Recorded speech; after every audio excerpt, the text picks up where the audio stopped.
কেউ টাকা ধার চাইলে এই 7টি কাজ করুন, আপনি বিপদমুক্ত থাকবেন। 1. টাকাটা সত্যিই তার ভীষণ প্রয়োজন কিনা সেটা বুঝতে চেষ্টা করুন। 2.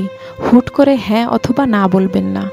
2-3 দিন সময় নিন এবং তাকে বলুন যে সে যেন শুধু আপনার অপেক্ষায় না থেকে অন্যভাবেও চেষ্টা করে। 3. তার সাথে যদি ঘনিষ্ঠ সম্পর্ক থাকে এবং তিনি যদি সম্মানী মানুষ হন তাহলে অবশ্যই তাকে টাকাটা দিন, কিন্তু সম্পর্ক যদি ঘনিষ্ঠ না হয় অথবা স্বল্প দিনের সম্পর্ক হয় তাহলে কোনো ক্রমেই টাকা দেবেন না। 4. অতীতে সে আপনার কাছ থেকে বা পরিচিত অন্য কারো কাছ থেকে টাকা ধার নিয়ে ঠিকমতো পরিশোধ করেছে কিনা তা বিবেচনা করুন। 5. 15 দিন পরে একটা জরুরি কাজের জন্যে আপনি কিছু টাকা জমিয়ে রেখেছেন।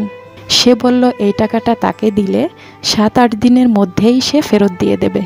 এই কথায় ভরসা করে টাকা দিলে আপনি অবশ্যই বিপদে পড়বেন। 6.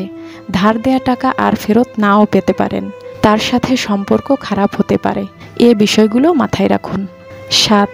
টাকা ধার দিলে প্রমাণ রাখুন, আর না দিলে বা দিতে না চাইলে বিনয়ের সাথে না বলুন, সে যাতে মনে কষ্ট না পায়।